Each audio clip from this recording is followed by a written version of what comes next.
Hi friends, അപ്പോൾ ഇന്ന് നമ്മൾ ഗൗരിയുടെ മുടി വെട്ടാനായിട്ടാണ് പോയിട്ടുണ്ടായിരുന്നത്. ഗൗരിയുടെ മുടി ആകെ അങ്ങോട്ട് വളർന്നു.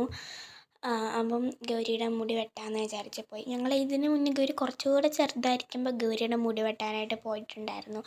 ആ സമയത്ത് ഗൗരി അലമ്പില്ലാതെ അച്ഛൻ്റെ മടിയിലാണ് കേട്ടോ ഇരുന്നത്. അപ്പം കുഞ്ഞായിരുന്നത് കൊണ്ട്. പക്ഷേ ഇപ്പോൾ ഗൗരി ഒത്തിരി ഇച്ചിരി 2 വയസ്സൊക്കെ ആയപ്പോഴത്തേക്കിനും ഗൗരി ഇരിക്കുന്നില്ല ഗൈസ്. ഗൗരി അവിടെ ഇരുത്താൻ നോക്കിയിട്ട് ഇരിക്കുന്നില്ല. അപ്പോൾ ഗൗരീനെ അതിൻ്റെ മണ്ടക്ക് നിർത്താമെന്ന് പറഞ്ഞു. ആണല്ലോ, അപ്പം അങ്ങനെ നിർത്തി ഗൗരി. പക്ഷേ കഴിഞ്ഞ വട്ടം എനിക്ക് തോന്നുന്നു കുഞ്ഞായിരുന്നപ്പോൾ അലമ്പുണ്ടായിരുന്നു. പക്ഷേ ഈ വട്ടം ഗൗരി അത്ര അലമ്പൊന്നും ഉണ്ടായിരുന്നില്ല, കുഴപ്പമില്ലാതെ ഗൗരി നിന്നു. പക്ഷേ കുറച്ച് സമയം കൂടുതലെടുത്തു കേട്ടോ. കുറേ നേരം എടുത്തു അതൊന്ന് വെട്ടി റെഡിയാക്കി.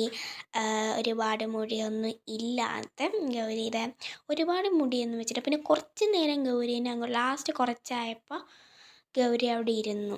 എന്ന് വെച്ചാൽ കുറേ നേരം നിന്നിട്ടാണ് ഗൗരിയുടെ മുടി വെട്ടി കഴിഞ്ഞു. കുറേ നേരം നിന്നിട്ടാണ് ഗൗരിയുടെ മുടി വെട്ടിയത്.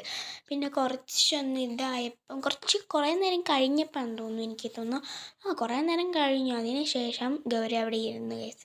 ഗൗരീനെ ഇരുത്തിയതാണ്, സാധനം തന്നെ ഇരുന്നല്ല, ഗൗരീനെ പിടിച്ച് ഇരുത്തിയതാണ് ഗൈസ്. അല്ലാതെ ഇരിക്കുന്നേ ഉണ്ടായിരുന്നില്ല, അവിടെ നിൽക്കുമായിരുന്നു എത്രയൊക്കെ പറഞ്ഞിട്ടും.